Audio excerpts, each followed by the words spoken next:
എവിടെയാ നിൽക്കുന്നതെന്ന് പറഞ്ഞു കൊടുക്കണ്ടേ നമ്മളിപ്പം നിൽക്കുന്ന സ്ഥലം ഒന്ന് ചുറ്റിനും നോക്കുമ്പോൾ ഒരു കൺഫ്യൂഷൻ ഉണ്ടായിരിക്കും. ഞങ്ങൾ രണ്ടുപേരും കൂടെ ഒരുമിച്ച് ആലപ്പുഴയിലോ കേരളത്തിലെ ഏതെങ്കിലും ഒരു സ്ഥലത്ത് പോയോ എന്നുള്ള കാര്യം ഒരിടത്തുമല്ല. ഞങ്ങള് UAE തന്നെയാണ്. ഞങ്ങളിപ്പോ ഉള്ളത് എക്സാക്ട്ലി പറയുകയാണെങ്കിൽ ഷാർജയില് കുവൈറ്റ് ഹോസ്പിറ്റലിന് അടുത്തായിട്ട് വരും. നല്ല രസമുണ്ടല്ലേ? എനിക്ക് ഏറ്റവും കണ്ടിട്ട് ഇഷ്ടപ്പെട്ടത് ഈ ഒരു മരത്തിന്റെ ചോട്ടിലേക്ക് നോക്കിയേ, ഒരു ഊഞ്ഞാല് കണ്ടോ? ഒരു പാടത്തിന്റെ നടുക്ക് ഒരു ഊഞ്ഞാല്, പാടത്ത് കുറെ കോഴികളും താറാവും. അങ്ങനെ നമുക്ക് നാട്ടിൽ മാത്രം കാണാൻ പറ്റുന്ന ഒരു സുന്ദരമായ കാഴ്ച ഇവിടെ UAE ഷാർജയിൽ ഞങ്ങൾ കണ്ടിങ്ങനെ കണ്ണു നിറഞ്ഞിരിക്കുകയാണ്. സത്യം പറഞ്ഞാൽ ഈ ഒരു മരുഭൂമി ഒരു സ്വർഗരാജ്യമാക്കി മാറ്റുകയാണ് ഈ ഒരു വ്യക്തി. ആ ഒരു വ്യക്തിയുടെ വില്ലയിലാണ് നമ്മളിപ്പോ ഉള്ളത്. സുധീഷ് ഗുരുവായൂർ എന്ന് പറഞ്ഞൊരു വ്യക്തിയാണ് ഈ ഒരു കാര്യത്തിന്റെ ഒക്കെ പിന്നിൽ പ്രവർത്തിക്കുന്നത്. നമുക്ക് അദ്ദേഹത്തിന് പരിചയപ്പെടണ്ടേ? തീർച്ചയായിട്ടും. അപ്പോ ഇതാണ് സുധീഷ് ഗുരുവായൂർ. നമസ്കാരം. ആദ്യം തന്നെ ഒരു വലിയൊരു കൺഗ്രാറ്റ്സ്. ഇത്രയും മനോഹരമായ ഒരു സംഭവം ഒരുക്കുന്നതിന്റെ പേരില് ഞങ്ങൾക്ക് ഒത്തിരി സന്തോഷം തോന്നുന്നുണ്ട്. കാരണം ഞങ്ങളിങ്ങനെ ഡ്രൈവ് ചെയ്ത് ഈ വില്ലാസിനിടയിൽ കൂടെ പോകുന്ന സമയത്ത് നോക്കുമായിരുന്നു, ഇവിടെ എങ്ങനെയാ വല്ല നമ്മളെ കളിപ്പിച്ചതാണോ, ഇനി ഇവിടെ പാടമൊന്നും കാണത്തില്ല. ചില ട്രോളിലൊക്കെ കാണുന്ന പോലെ ഇത് ഫോട്ടോഷോപ്പ് ആണോ എന്നൊക്കെ ഞങ്ങൾ ചോദിക്കണം എന്ന് വിചാരിച്ചു വന്നത്. പക്ഷെ നിങ്ങൾ ഈ വീഡിയോയിൽ ഇപ്പൊ കാണുന്നുണ്ടാവും, നാട്ടില് നമ്മള് ഇത്രയും നന്നായിട്ട് ഇപ്പൊ മെയിൻറ്റെയിൻ ചെയ്ത നാട്ടിലെ സ്ഥലങ്ങൾ പോലും കുറവായിരിക്കും പാടവും കൃഷിയും. ശരിക്കും ഞങ്ങളിപ്പോ നിൽക്കുന്നത് ഒരു മുരിങ്ങമരത്തിന്റെ ചോട്ടിലാണ്. ഒന്ന് ആലോചിക്കും, ഇതുകൊണ്ട് നമ്മൾ എത്ര മുരിങ്ങല തോരനും ഒഴിച്ചുകറിയും ഒക്കെ നമ്മൾ ഉണ്ടാക്കിയിട്ടുണ്ട്. ഞാൻ ചുറ്റിനും നോക്കുകയാണെങ്കിൽ താറാവ് ഈ പാടത്തോട് ഓടുന്നു, കോഴികൾ ഓടുന്നു. ഇവിടെ ഒക്കെ അതെ ശരിക്കും നാട്ടിലെത്തിയിരിപ്പിൽ എങ്ങനെ ഈ ഒരു ഇൻട്രസ്റ്റ് വന്നത്? കൃഷിയോടുള്ള ഇൻട്രസ്റ്റ് 2000 മുതൽ എനിക്കുണ്ട് വന്നത്. ആക്ച്വലി ഞാൻ ഇലക്ട്രിക്കൽ എഞ്ചിനീയറാണ്, പഠിച്ചത് ഇലക്ട്രിക്കൽ. പക്ഷെ ഇവിടെ വന്നിട്ട് കുടുംബം വന്നപ്പോൾ ചെറിയ കൃഷിയിലോട്ട് ഇറങ്ങാനായിട്ട് ഒരു ആശയം. പിന്നെ ഇവിടുത്തെ വരുന്ന പച്ചക്കറികൾ അറിയാം, നമുക്ക് എല്ലാവർക്കും അറിയാവുന്ന വിഷാംശമുള്ളത്. അപ്പൊ അതിന് കുറച്ചൊരു മോചനം നേടാന്നുള്ള ചെറിയ വീട്ടിലേക്ക് ആവശ്യമുള്ള പച്ചക്കറികൾ വീട്ടിലുണ്ടാക്കാന്നുള്ളത് തോന്നിയിട്ടുണ്ട്. അങ്ങനെ തുടങ്ങിയാണ് നമ്മൾ കുട്ടികൾക്ക്, ഇവിടെ ജനിച്ച കുട്ടികൾക്ക് പിന്നെ ഒരു നെല്ലിനെ പറ്റിയൊന്നും അറിയില്ല. അപ്പൊ അവർ പ്ലാന്റ് ഉണ്ടോ എന്നൊക്കെ ചോദിക്കാറുള്ളത് ഞങ്ങൾക്ക്. അപ്പൊ ഞാൻ അവർ അന്ന് തുടങ്ങിയ ഒരു ആശയമാണ് എനിക്ക് ചെയ്യാൻ. അപ്പൊ സമയം കിട്ടാറില്ലായിരുന്നു. അപ്പൊ ഇപ്രാവശ്യം ഇവിടെയുള്ള പച്ചക്കറികളൊക്കെ ഒഴിവാക്കിയിട്ട് 2 വയലുണ്ടാക്കിയായിരുന്നു.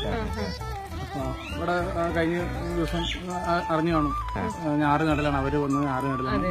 3 സ്കൂളുണ്ടായിരുന്നു. ഒരുപാട് ഭയങ്കര ത്രില്ലടിച്ചിട്ട് അവർ ചെയ്തിരുന്നു. കാരണം അവർക്ക് ഇങ്ങനെ ഒരു അവസരം കിട്ടിയ ഭയങ്കര വലിയാത്ത അനുഭവം എന്ന് പറഞ്ഞു. അവരുടെ പിന്നെ അവര് ഇനി ഇതിന്റെ വളർച്ചയ്ക്ക് 120 ഡേയ്സാണ് അതിന്റെ വളർച്ച ഉള്ളത്. ഉമ്മാന്നുള്ള നെൽവിത്താണ്. അപ്പൊ ഇനി നമുക്ക് അതിന്റെ വിവിധ ഘട്ടങ്ങളിൽ വന്നിട്ട് അവർ കാണാനും, നമ്മുടെ മലയാളീസ് മാത്രമല്ല വിവിധ രാജ്യക്കാരായിട്ടുള്ള അറബി കുട്ടികളുണ്ടായിരുന്നു. അവർക്ക് ആദ്യത്തെ ഒരു അനുഭവമാണ് ഇവിടെ അങ്ങനെ നെല്ല് പ്ലാന്റ് അവരോട് നടിപ്പിക്കാന്ന് പറയുന്നത്. അപ്പൊ അത് വലിയ സന്തോഷം. ഇത് കാണുന്ന ആൾക്കാർക്ക് ഒരു ചെറിയ സംശയം ഉണ്ടായിരിക്കും, നമ്മളെപ്പോഴും ദുബായിയെ കുറിച്ചും UAE കുറിച്ചും അല്ലെങ്കിൽ GCC കൺട്രീസ് മൊത്തം പറയുന്നത് മരുഭൂമിയുള്ള മണല് മാത്രമുള്ള ഒരു സ്ഥലം എന്നാണ്. പക്ഷെ ഇത് കാണുന്ന ഇവിടെ എല്ലാത്ത ആൾക്കാരുടെ അടുത്ത് പറഞ്ഞുതരാം, എനിക്ക് തോന്നുന്നു നാട്ടിലേക്കാളും ഏറ്റവും നന്നായിട്ട് ഗാർഡൻസും ഫാം ഹൗസും ഒക്കെ സെറ്റ് ചെയ്യാൻ ഏറ്റവും മിടുക്കരായ ഒരുപാട് റിസോഴ്സസ് ഉള്ള ഒരു കൺട്രിയിലാണ് നമ്മൾ നിൽക്കുന്നത്. നമ്മുടെ ഭരണാധികാരികളുടെ അടുത്ത് ഒരു വലിയ നന്ദി പറയണം, ഇത്രയും നല്ല റിസോഴ്സസ് നമുക്ക് തരുന്നതിന്. പക്ഷെ ഒരു സംശയം, ഇത് ഇത്രയും ആക്കാൻ വേണ്ടിയിട്ട് നല്ല ബുദ്ധിമുട്ടായിരുന്നു. ഒരു മരുഭൂമിയാണ്, കാരണം ഇവിടുത്തെ മണ്ണ് നമ്മുടെ നാട്ടിലെ പോലെ അല്ല. എങ്ങനെയായിരുന്നു അത്? അത് ആക്ച്വലി നെല്ലിന് വേണ്ട ചളിയാണ്. അപ്പൊ നമ്മൾ ആ വളക്കൂറിലെ മണ്ണാക്കാനായിട്ട് ഒരു 1.5-2 മാസത്തോളം ഇതിന്റെ പുറകെ തന്നെയായിരുന്നു. പിന്നെ പ്രത്യേകിച്ച് നമ്മുടെ മലയാളികൾക്ക് കാരണം നെൽകൃഷി എന്ന് പറഞ്ഞാൽ ഏക്കർ കണക്കിനുള്ള കൃഷിയുടെ ഒരു അറ്റ്മോസ്ഫിയർ അവരെ മനസ്സിൽ കാണും. പക്ഷെ അതിന് വിഭിന്നമായിട്ട് നമ്മള് ഒരു ചെറിയ ഉള്ള സ്ഥലത്ത് ഒരു കേരളത്തിന്റെ തനിമ കൊണ്ടുവരാന്നുള്ളൊരു ശ്രമം നടത്തുകയാണ്. ഇപ്പൊ കാരണം ചുറ്റും വാഴ അതുപോലെ എല്ലാം വെച്ച് ഒരു ചെറിയൊരു കേരളം തെങ്ങ് പോലെ ഉണ്ട്. അപ്പൊ അത് അത്രയും ഉദ്ദേശം. അപ്പൊ ഇത് ഒരുപാട് 2 മാസത്തോളം ഇതിന് മുകളിൽ വയലുണ്ടാക്കാനുള്ള ഹാർഡ് വർക്ക് ആയിരുന്നു. അവിടുത്തെ പുറത്തെ വർക്ക് കഴിഞ്ഞിട്ടും ഹൈനസിന്റെ അടുത്ത് അത് വർക്ക് കഴിഞ്ഞു. പിന്നെ പുറത്ത് വില്ലാസ് കഴിഞ്ഞിട്ടും ഇവിടെ വന്നിട്ട് വൈകിട്ട് രാത്രി ചിലപ്പോൾ 12 മണി വരെ ഇരുന്നിട്ട് ഇങ്ങനെ ഓരോ പരിപാടി ചെയ്യാറുണ്ട്. ഇതുപോലൊരു ഊഞ്ഞാലൊക്കെ ആടണമെങ്കിൽ നാട്ടിൽ ഏതെങ്കിലും ഓണക്കാലത്ത് പോകേണ്ടി വരും. സത്യം. ഈ ഒരു എക്സ്പീരിയൻസ് തന്നതിന് സുധീഷ് ഗുരുവായൂർ ചേട്ടനായിട്ട് നമ്മളൊരു വലിയൊരു നന്ദി പറയണം. കാരണം ഷാർജയിൽ വന്ന് ഒരു പാടത്തിന്റെ മുകളിലൂടെ ഊഞ്ഞാലാട്ടുന്ന ആദ്യത്തെ RJ സൈഡ് ഞങ്ങൾ മാറുന്നു.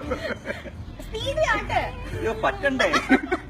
മഴയുണ്ട്, നെല്ലുണ്ട്, കൃഷ്ണ തുളസി ഉണ്ട്, അങ്ങനെ ഒരുപാട് സംഭവങ്ങളുണ്ട്. ഇല്ലാത്തത് എന്താണെന്ന് കണ്ടുപിടിക്കാനായിരുന്നു പാട് ഞങ്ങൾക്ക്. സത്യം പറഞ്ഞാല് ഞെട്ടിയിട്ടാണ് ഞങ്ങൾ രണ്ടുപേരും നിൽക്കുന്നത്. കാരണം ഇത്രയൊക്കെ ചെയ്യാൻ പറ്റുകയെന്ന് വെച്ചാൽ, അതും ഇവിടെ UAE ചെയ്യാൻ പറ്റുകയെന്ന് വെച്ചാൽ ഇറ്റ്സ് എ ഗ്രേറ്റ് തിങ്.